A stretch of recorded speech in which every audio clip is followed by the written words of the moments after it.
We don't talk about it with the kids. We don't talk about it. We have a leadership academy that I run, and I got 250 of those athletes in that leadership academy. We meet twice a month and we talk about a lot of things. We don't talk about winning because I've been doing this a really long time. That's why I got all this gray hair. If we do all the little things right and we spend time in the little things and we spend time talking about, because here's the thing, and this is in this modern era of athletics, I think this is a message that gets lost more than it should. This is going to end one day. These kids, one day we're going to put the ball up. One day we're going to hang the helmet up. What are we going to have left when that happens? What kind of people did we create when that happened?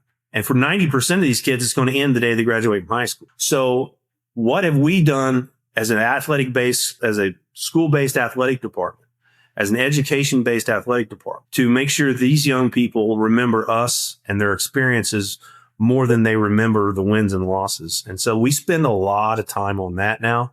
And I have for about the last 5 or 6 years. It's really been a major focus of what I do.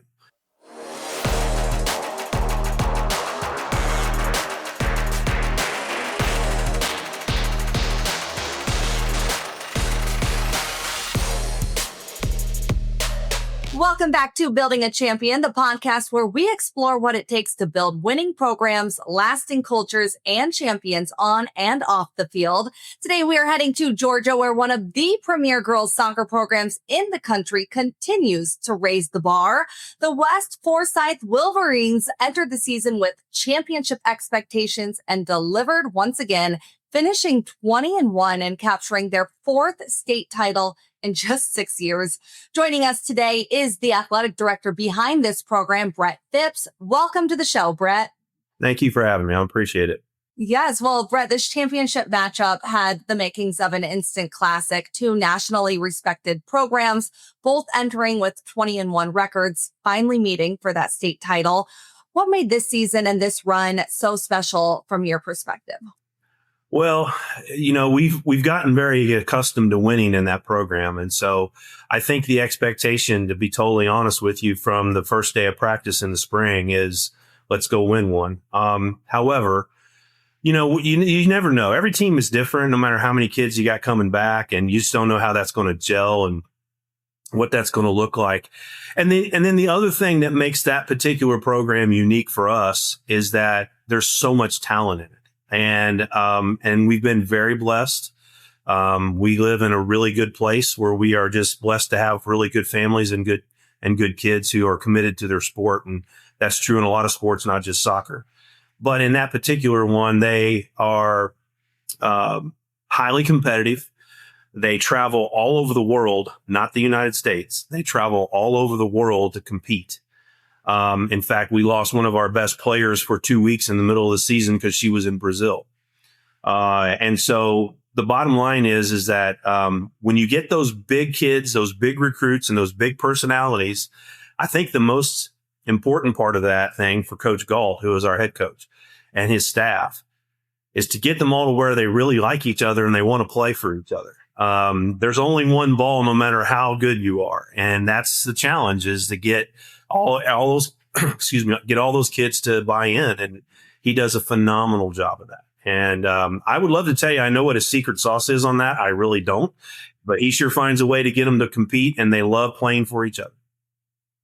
Hey, Coach, a question on this one you have a view that no one else gets to see, that behind the scenes look, if you will.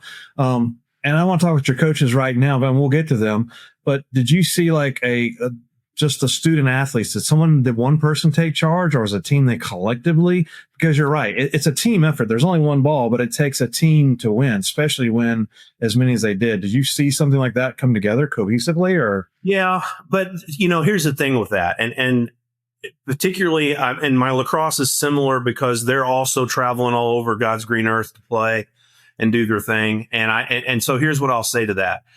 What's interesting about that, because these kids are playing such high level ECNL and, UFA soccer on a regular basis. They're on all these different travel teams and they compete against each other the rest of the year. It's almost as if, in a weird kind of way, our school has become their own special little travel team that they get to play together. And they're all buddies. They all went to elementary and middle school together. But this is their only chance to play together. And I think they realized pretty early on that, hey, listen, if everybody comes out and everybody plays, we got a chance to do some special things and really enjoy this. And so that, to me, has been one of the things that's happened over the last 6 years, is we've made it cool to play high school soccer. And the other thing that I find very interesting, everybody's familiar with the way soccer works as far as the kids and their scholarship opportunities and all that. It's all through club. However, last year, not this season, but a season ago, when we were ranked number 1 in the state and undefeated, we made it to the finals and lost 1-0 to Buford in the semis. But at the end of the day, when that season, we came to the Elite Eight or Final Four game, I think it was, we had Texas and Tennessee show up. And they came and recruited a couple of kids, and they actually came to recruit another one of our girls who had already verbally committed to Penn State. And so they came to see her, but in the process of seeing her, they go, wait, who are these other two? And so we end up having a girl go to Tennessee off of that, because she just happened to be out there, and she was getting some attention from some of the small D1s, but nothing on that level. So my point is that they all realize that a rising tide raises all ships. And I think they begin to realize that if we all come together, we can do something special here. And that's what's happened. And they're really putting our school on the map. They're putting our coaching staff on the map.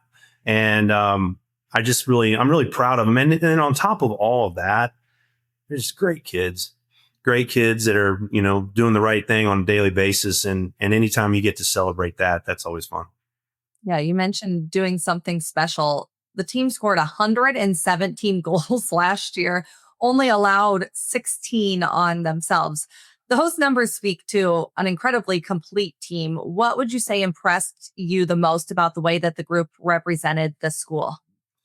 Well, they don't run their mouth. They know how good they are. They do. They know how good they are. But they don't run their mouth. They're humble. They go out and they feel like they have to show and prove it to everyone.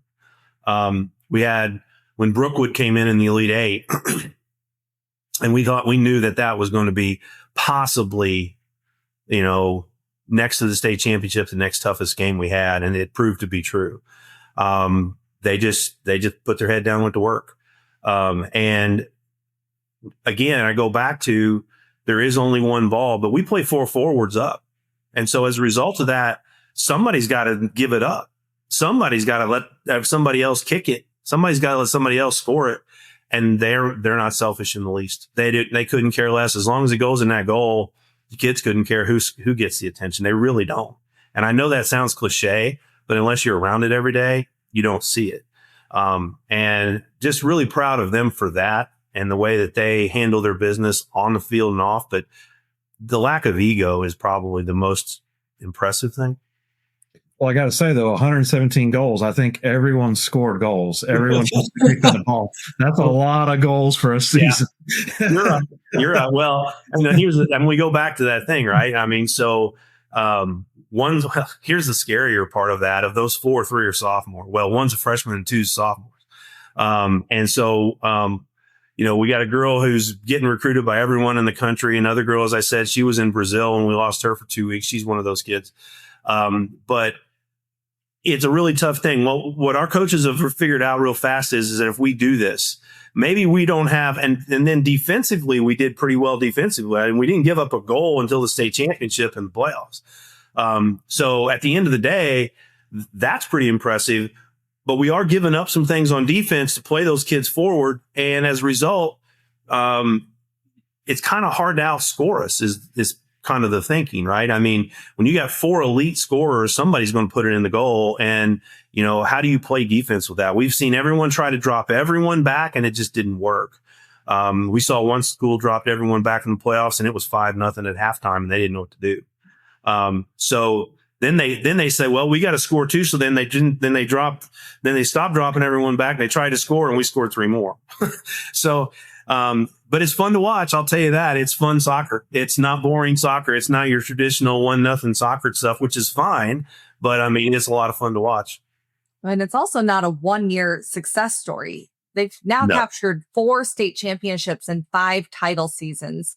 What has this allowed the program to sustain excellence at such a high level? What do you think has led to that consistency? Well, listen, it doesn't matter who you are, whether you're the AD or the coach. Talent makes you look a lot smarter than maybe you really are sometimes. And there's no doubt about that. In the last 6 years, we've sent kids to North Carolina, BYU, Penn State, Tennessee. I mean, I could go on, and then a ton of lower level Division I schools. So it's not for lack of talent, and that certainly is part of that. But here's what I will tell you it's done for the school and the athletic department in general, and this is where I think the real impact comes. And that is, it has raised the bar for everyone else. Everyone else in the spring, especially spring sports, has looked at that and go, wait a minute. Okay, so they're doing that. We've got to do something too. And I really think it's made the entire athletic department, athletes and coaches go, okay. So we're all super proud of them, but we want everyone to get their attaboys as well. So I think a lot of other programs have stepped up. And it's unfortunately probably the program that's felt the most pressure is the boys soccer program, which is, okay, but not like that. And so I think that too has been an issue. But the bottom line is I think it's been a positive overall. I think it's helped a whole athletic department achieve levels of a success that prior to this had never been done.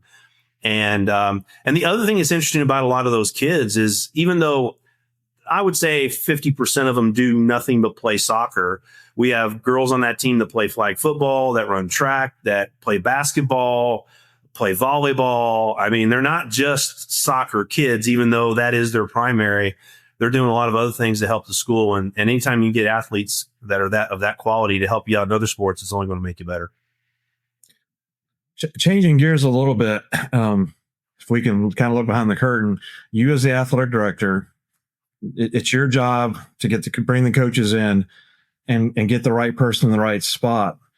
What would you say is one of your biggest challenges, or your easiest thing, and lack of a better term, coaching your coaches up to work with these very talented athletes? Like you said, they're not soccer players, they're athletes. They're playing multiple sports, and not just your girls team, but your boys teams and your lacrosse.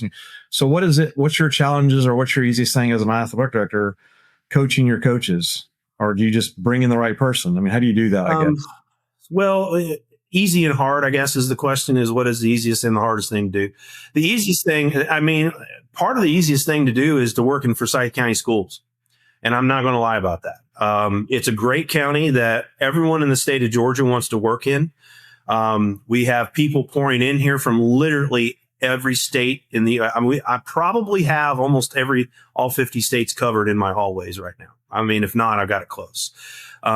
People are coming here. Atlanta's the hot market. Everyone's moving to Atlanta. And then our school system is fantastic. And the kids are fantastic. The parents are fantastic. It's just all good, right? So the easy part, in a lot of ways, is to find coaches, because that's not something a lot of people are fighting as much. Now, I'm not going to lie to you. There's still challenges to find certain coaches, but that's been the easier part. I put it out there. I have an opening. My phone rings. I find someone. To find the right one, though, is always a challenge no matter where you work. And I think next year will be my 17th year as the athletic director. I opened the school in 2007, and this is our 20th year. And so I've been very fortunate to be there through the whole arc of the school. And so I understand what our needs are. I've lived in this community for 25 years, and I know what it looked like before it was exploding and houses were being built. I know what it looks like now. And I'm not an expert, but I do feel like I got my finger on the pulse of the community and what the community wants and expects. And I really do think that the most important thing for me is to set a tone of understanding that we are going to do things the right way. We do not recruit kids. We're not out here hiding in the bushes trying to talk people into coming to our school, like goes on. And if you're in Georgia, that's a pretty normal day. We're not making secret phone calls and texts. But what we are doing is this. We're working really hard. We're doing the right things. We run quality programs all the way down to fourth grade. We have feeders. We have middle schools. We work with our middle schools. We want to know that we're doing everything we can to give our kids the best opportunity to be successful from the start to the finish. And for me, that starts in fourth grade. And I think that's where you have to target. If you want to keep parents from leaving and kids from leaving, and for certain schools to calling you up and trying to get your kids and all that kind of thing, make them more loyal to you than they are to the game. And that's part of what we really try to focus on. And so we spend a lot of time doing the right things. We run our off-season programs. We're in the weight room. In the summers in Georgia are wide open, pretty much basically from the first day of summer to the last day of summer. It's almost like we're back in season to a certain degree. We even have full contact camps in football. So that needs to happen as much as possible, as makes sense. And I think when you're doing those kinds of things and the parents know you care and the kids know you care, and that makes it easy to find coaches because they want to come be a part of programs that are doing things the right way. And at the end of the day, it's not even about winning. In fact, winning has nothing to do with it. It has to do with, are we treating kids right? Are we treating coaches right? Are we treating parents right? And I think that's part of the equation that you have to consider nowadays. How do we run our total program? And if we're doing things the right way, the success will come. And even if we have a couple programs, and we do, that are struggling, they're not where they want to be, but we play in a pretty tough sandbox around here. So you cannot look very good and still be pretty good. But even those programs, I'm good with where we are because I know what we're doing behind the scenes and how we're running things. And for me as the athletic director, that to me, I have to set that culture. I have to set that expectation. And then I go hire people that are willing to do it. At the end of the day, it's just hard work. It's just really hard work. Who wants to get out of bed early in the morning and go to bed late at night and do all the little things to make sure kids are getting the best experience possible?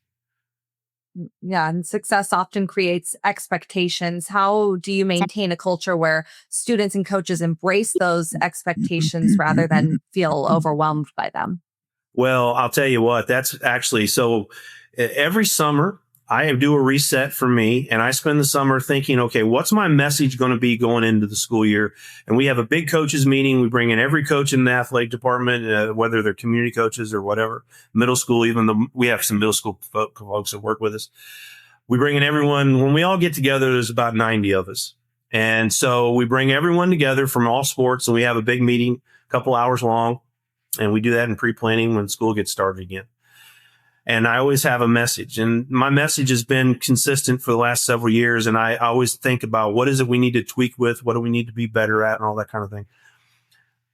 I've been spending a lot of time this summer doing that. And my message this year is going to be to the coaches, we need to do what we can to take the pressure off. And I think that's important. And that's been a message to individual programs for a few years, and soccer is one of those. Mm-hmm. If we go in expecting to win all the time, it's not about it. Then all of a sudden it's not fun anymore. I'm very, very fortunate. I've got so many rings, I don't have enough fingers for them anymore. Mm-hmm. And that's great.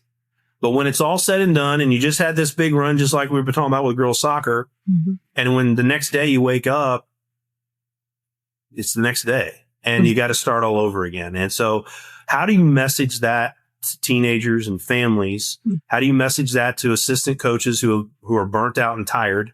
Mm-hmm. Okay, we did it again. Let's go do it again. Well, let's not do that again. Let's do something different again.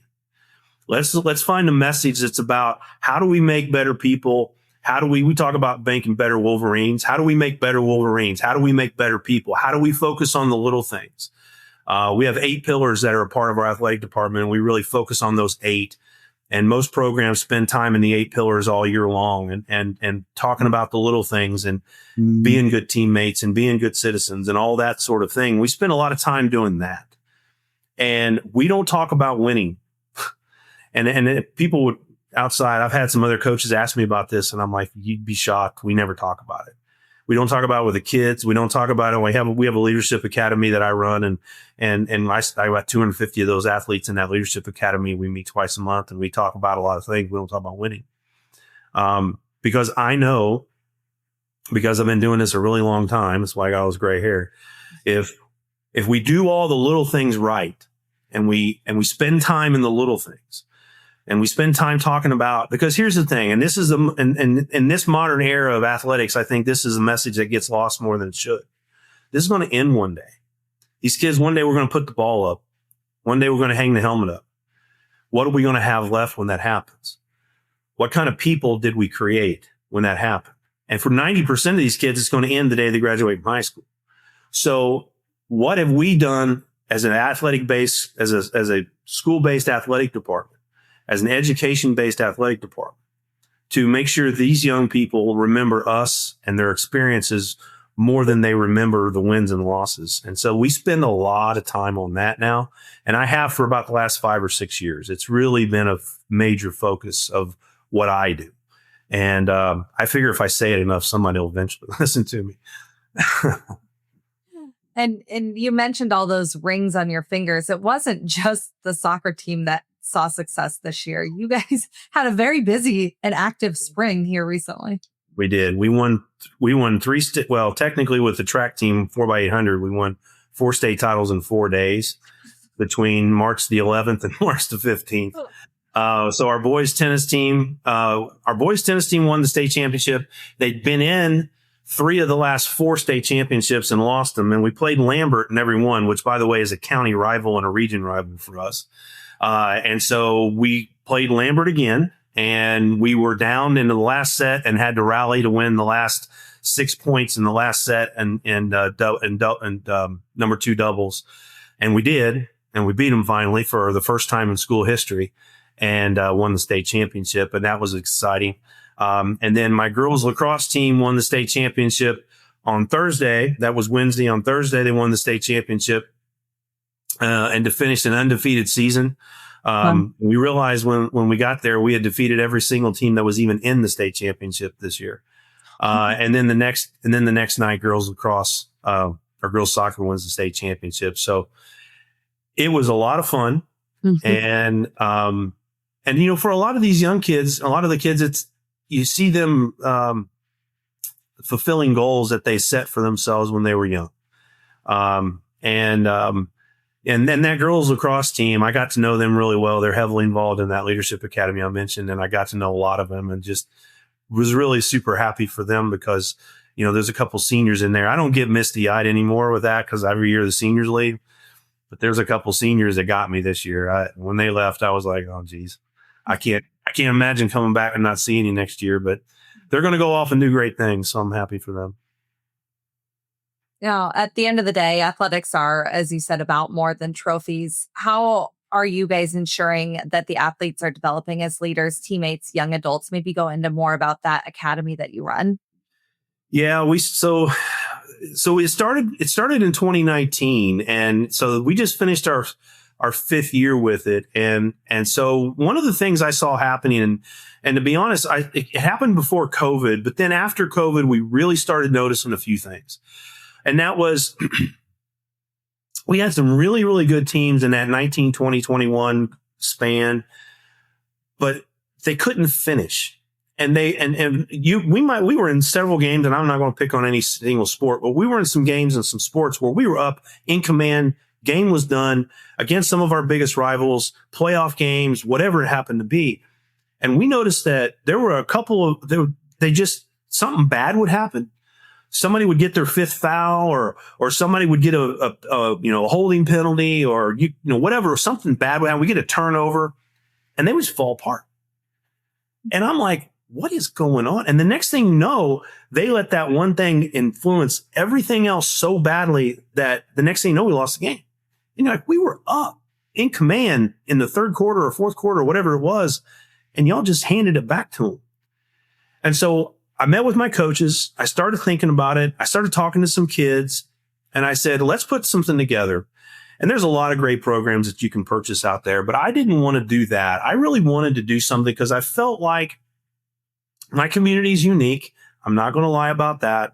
It's an incredibly wealthy community. We live in a very affluent area. And a lot of our kids, regardless of race, don't face a lot of challenges in their life on a daily basis.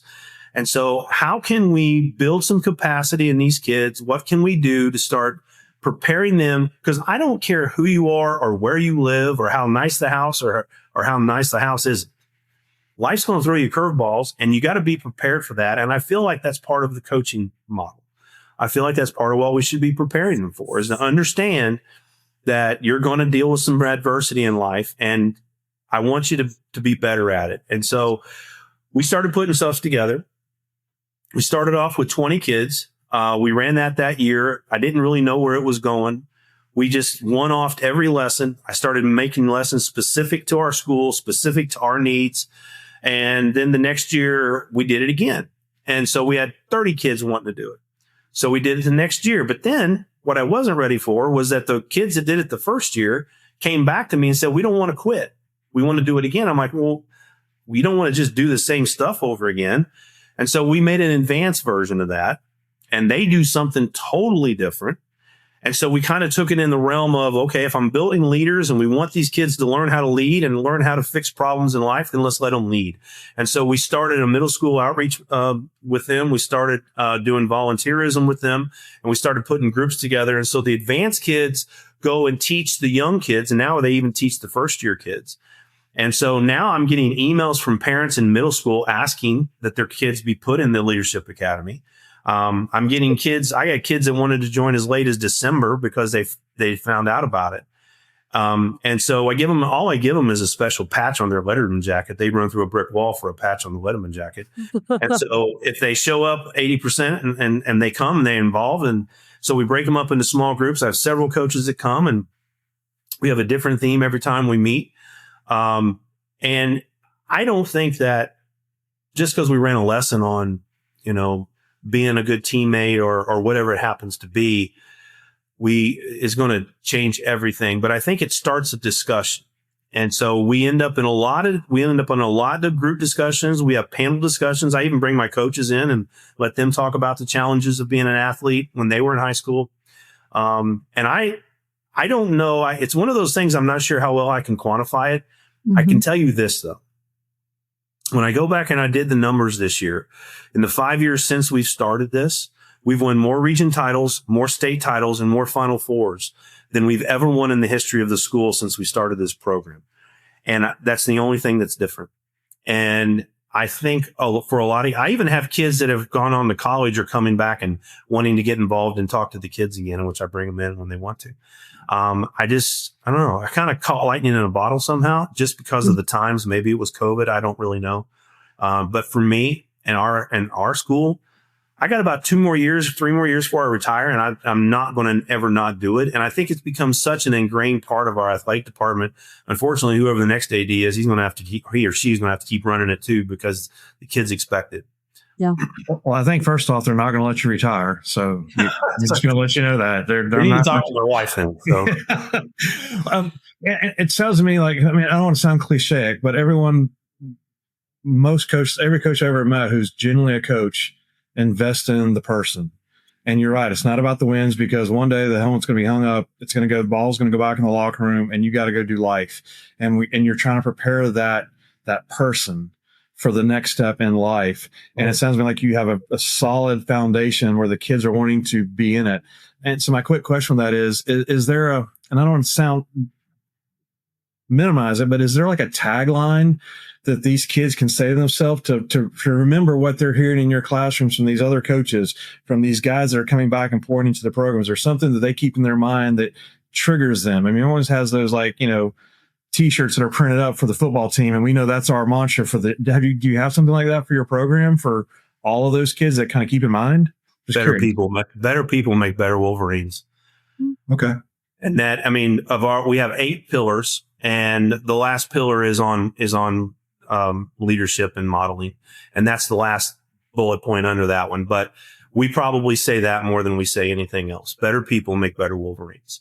And that's really what we focus on is, how do you treat your teammates? And then the other thing that I've really spent a lot of time in the last couple of years in this space is spending time with these kids, understanding what it means to be an athlete, and separating who they are as a person. And because I go back to, some of these kids, like we had Oscar Delp was drafted this year in the 3rd round, this year, and Dylan Fairchild was drafted in the 3rd round last year, and in the NFL. And, those guys were getting texts and calls from Nick Saban when they were 16 years old. And we have similar kids right now. We've got some kids that we got a couple of sophomores that are getting some big time love similarly. there's no way that doesn't go to your head when you're a 15 or 16-year-old kid. And it's nothing to say against them. They're all great people. I love them to death. But at the end of the day, it would have gone to my head. And so at some point, we want to start having conversations, and equally true for some of these soccer kids who are getting, USA team tryouts, and our lacrosse girls that are getting similar type things. We're sending a girl to Maryland this year, is one of the top programs in the nation. And we got another girl who I think probably will commit to Maryland next year. I mean, we're talking about some of the elite lacrosse players in the United States, not just Georgia. They're just phenomenal. And I want them to separate who they are as humans from who they are as athletes. And I want them to spend a little time talking about, okay, if this all ended today, you spend so much time carrying a lacrosse stick around, carrying a football around, carrying a baseball bat around, because we got a young man who's in the Dodgers organization who could get called up any day as a pitcher. So you spend so much time doing that. Who are you going to be when that's not there anymore? And so we do have some and I'll be honest, you would be shocked that even at 15 and 16 years old, how many of these kids identify themselves and their whole being with their sport. And I really think, and that's just not something a lot of people think of. I think, oh, it's great to be you. It's great to be you. Well, sometimes it's not that great to be me. I just like to walk down the hallway and be just a normal kid sometimes. And I just feel like it's our responsibility to put them in a space where they can feel that. I tell my coaches this, and I've told my athletes this, and I'm not a psychologist. I'm not a counselor. I was a history teacher before I got into this gig. But I understand that sometimes you just need a place to come and vent and let that out and refocus your efforts.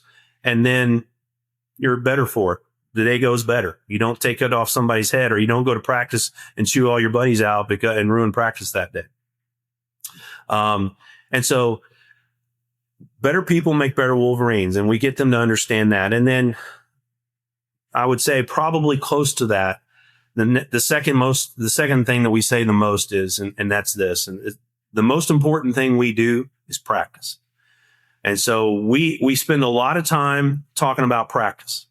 And that's not what they do in travel ball. They play games and they never practice. They never get coached. They just go play. And so we do the math. And one of the first lessons every year is in both groups is we do the math and we break it down, and we show them that they spend about 10% of their entire season is spent playing games in high school sports, whatever the sport. About 10% of it. 90% of your time is in practice.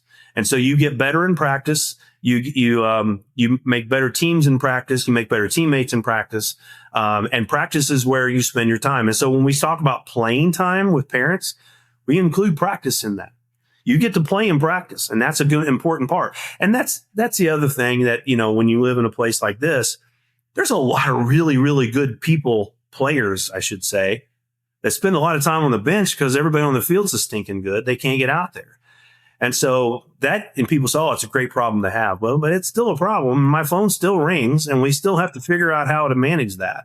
So we spend a lot of time talking about better people make better Wolverines, and how important it is that practice is the most important thing we do, not playing games. When alumni come back years later, what do you hope they say about their experience as being part of your athletic program? Well, I hope more than anything else, they'll say I was treated right. I was treated well. And the lessons I learned here on being a teammate, being a student athlete, have carried me through to this point in my life. And, that's the conversation that I have the most with athletes. And I have it with parents some, and I don't know that this era of athleticism that we're in right now is as bad as social media makes it out to be. And the other thing I don't believe at all is that this generation of young people is not going to make it. In fact, I would argue that this is one of the greatest generations of young people I've been around in a 32-year career. They are so resilient, way more so than my generation was. And they work so hard, it's overshadowed by all the other stuff. And so I think that if they can learn that it's okay to be you, and it's okay to fail, and it's okay to not always have to be the best, through us, and we model that appropriately. I'm going to go back to where we started the conversation with soccer with Jason Gall, my head soccer coach. I've been around this a long time, been around a lot of coaches in 7 different high schools in 2 different states. I think Jason Gall is as good as any coach I've ever been around at keeping things grounded. And that goes back to what we were talking about with the success of that program. He doesn't get his ego in it at all. And every time I talk to him about an opponent, it's like, how good are they? Oh, coach, they're really good. I don't know if we can beat them. They're really good, coach. They might be the best team we ever played. And then we'll go out and beat them 5-0. But he always keeps those kids grounded, and he always lets them know that they could be beaten at any given time. And I have a lot of coaches that do that. I'm just using him as an example. But I think that's it. I think when they come back, I want them to say, you guys never lied to us. You looked us in the eye and you were honest. But I want parents and kids to understand we made this thing out of getting to college and playing college ball. And we hear it all the time in the pros. Their best experience in the sport was always high school. But it is really hard nowadays to even be a college student. I've done it. I know what it's like to be a college athlete years and years ago, but I know what it's like. It's so much harder to be a college athlete on top of being a college student. And so enjoy what you're doing. Going to college and playing the sport isn't the end all be all that everyone's made it out to be. And make sure that you spend time here doing this now with your friends, the ones you've known most of your life, because this ain't never coming back. I tell kids all the time, you only have 4 years of your entire life to do this. When I hear kids say, "Oh, I'm football, baseball, but I'm going to give up football and just focus on baseball," dude, you got the rest of your life to do that. You only get 4 years to do this, and you need to take advantage of it. They don't all listen to me, but fortunately some do. What excites you the most about the future of the athletic program? It's always fun to see some of our, and with you talking about in our school or just in general? Oh, okay. Well, in our school, it's exciting to see. Well, I'll give you an example. Every year, somebody else new does something. And that's what's fun about, we've won a bunch the last 10 years. I'm not going to lie. We've won a bunch, but every year somebody new. So this year, boys cross country won for the first time in school history. We have been second, I don't even know, 4 or 5 times. I've got, in my opinion, one of the best coaches in the state of Georgia and maybe one of the best coaches in the country in Clayton Tillery. He lives and breathes cross country. That is a unique community that, it's absolutely true that their sport is what everybody else's sport does for punishment. And to get kids to buy into that sport is very, very hard to do. And he does a phenomenal job. We've been top 5 for years, and we finally broke through and won a state title this year. And then we go back to what I said with boys tennis. They finally got off that slide and they won theirs. And then this year too, even with girls lacrosse, we finally beat Milton. Milton is like the powerhouse school in the nation, not just in Georgia. And we beat Milton for the first time in school history. And so that made it an exciting season, even though it was a back-to-back deal. But every year so far, we've been able to put a new team up there. Flag football won a couple years ago. Girls tennis did 2 in a row. Gymnastics did 3 in a row. So we've been very fortunate. And so that's exciting. As I look at the future of our program right now, what I'm interested in seeing, and this is going to go beyond me, it really is. It's going to go on to the next person that sits in the seat. How can we sustain this? Everything comes to an end, but how can we sustain success? And what does success look like in 5 years, 10 years from now for this school versus what it looks like now? I don't know that it necessarily has to be state title after state title, but I think it can be competitive. It can be putting quality programs out, quality kids out. And as long as we stick to our core values that we were talking about there for a minute, I think that's important. We've got a couple of programs that are really on the rise that I'm again excited to look at. Our swim program is about to explode. We actually have we have one swimmer in particular. He's got a legit shot of making the Olympics here in a year or two. And he swam at the University of Virginia. But we've got some young kids that remind me of what he was, but we got multiple ones. So our swim program is about to explode. And so we've just got everywhere you look, I tell everybody we're not really terrible at anything. We're better at other things, but there's not a program that you play us in. I think we've earned a reputation in our state to where when they see this Claw W show up, they go, well, crap, we got to play them. And that's kind of what you want. You want your kids and your coaches to have that kind of impact. And I think that's where we're finally to. I want to ask a selfish question, if I can, of you. I have a nephew.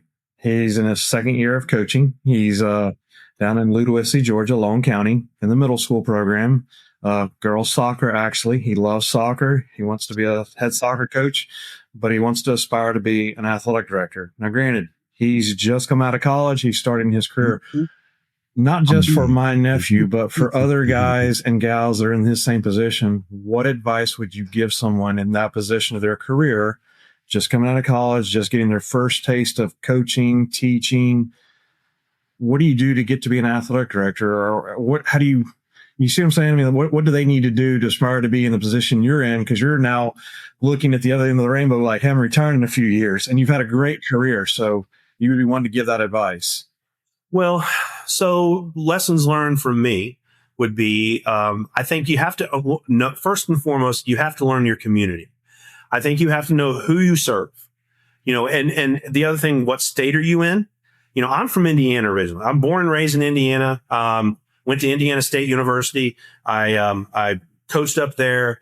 And basketball's king. I don't care what it is. Basketball's king. And I understood that and, love basketball. I'm a football guy. That's what my background really is. Coached football for over 20 years. But basketball is still my favorite sport to sit and watch. And I guess I'll probably be an IU fan until the day I die. And, with IU football this year, that was enjoyable to see. But I say all that to say, know your community. So when I moved to Georgia, I understood fully football's king down here. That's just the way this works.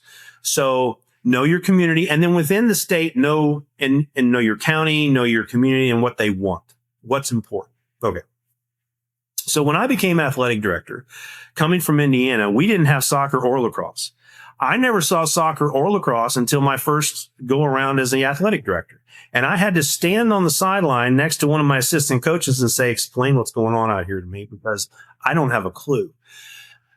And so what I did was this. I jumped in with both feet, and I wanted to make sure I learned everything I could about the sport. I wanted to understand strategy. I wanted to understand background. I don't want to just go and stand there and when it's over, clap. I want to know what I'm watching. I want to know when the kids come off, what position they're playing. I want to know it all. And so it's taken me all these years, but I have learned it. Now, I could probably go coach some of these things now because I've spent so much time with them. I don't want to. That's a different thing. But I could. But my point is I jumped in and I learned. And I did that because I don't like not knowing stuff. And I don't want to go to anything and not at least sound like I know what I'm talking about. And so the first thing I did was jump in and learn the sports. Second thing I did is I jumped in and I learned what my community wanted and needed. And therefore that for us fall back on booster clubs. You need to learn booster clubs, how they work, and you need to understand how they're set up, and you need to understand what they need. And then finally, I got some bad advice my first couple of years as the athletic director, which was, stay away from the parents, let them set up there, and you stay down on the field. And then I learned very quickly that was not the way to go. And so now the first thing I do when I get to a game, whatever the game, I go by, talk to the parents, make sure they know I'm there, go and talk to them. They come down and talk to me. I know the officers in the booster club. They have my number. They can text me and call me. And what it's done for me is put me in a position to where they now call and say, hey, before we did this, we wanted to check, are you good with us doing that? Or how should we do that different or whatever? And what that does is just keeps everybody out of trouble, and keeps everybody on the same page. And so I think jumping in and learning your sports, knowing your kids, and then knowing your programs. I could sit here right now and I could tell you, for the most part, pick a sport. I could tell you how good we are down to the 5th grade, 6th grade right now. I could tell you what programs are coming up. I could tell you what programs are maybe going to take a dip. I will tell you that in our 6th, 7th, and 8th grade right now, these are the best we've ever seen in every sport. We've never seen kids like this. You know, I go back to those lacrosse and soccer getting all the attention, and that's part of why I'm on this podcast. But there are at least one or two freshmen, rising freshmen. They were 8th graders this year. And if they could have played this year, they would have started on both teams. That's how good they are. And so our 6th, 7th, and 8th grade, and in our football, we've been back-to-back Elite 8, back-to-back region champions, been one of the top, and in the state of Georgia, in 7A, if you're one of the top 10 teams in the state on a regular basis, you're not terrible. And that's who we've been. We're not in the top 5, but we're in the top 10 for about the last 5 years consistently. We're seeing some of the best athletes we've ever seen there coming through. So my point is, get to know your programs so that when your head coach comes to you or a parent comes to you and says, well, this is going on down here, and you're like, no, it's not. That's not how that works. Or that is how that works, or whatever. Just be in the know. And so, unfortunately, there's no magic bullet for that. The only way to do that is time. It's getting to know everyone, spending time there, spending time with your middle school coaches, spending time with your feeder coaches, getting to know everyone. I don't need to control everything.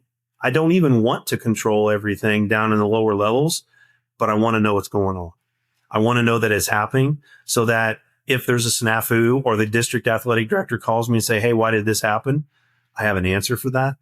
And so for me, it's just spending time getting to know all those people, know your program inside and out. And I also think when it comes time to hire a head coach, hire an assistant coach, you have a much better sense of what your community needs. And you know exactly what you're looking for, as opposed to throwing a dart at a wall and hoping something sticks. Awesome. Thank you. All right, Brett, it is time for our favorite segment called Game Time Decisions. We'll ask quick questions. You provide quick answers. Ready? What was your favorite athletic moment from this past year? Cross country, boys cross country, getting that win it was almost emotional for me. That one was. Friday night football atmosphere or state championship soccer?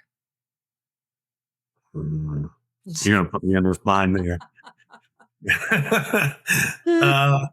My gut tells me football just because it's Georgia and I'm an old football guy, but it's pretty fun at soccer too. So I'm gonna hedge that bet. Most important quality in a head coach? Being real. One word that describes your student athletes? Dedicated. Where is your go-to post-game meal after a big win? My house. I don't go out. When it's finally over and it's 10 o'clock at night, I just want to come home. I'll make a ham sandwich here. Makes sense. Harder job, celebrating championships or organizing them?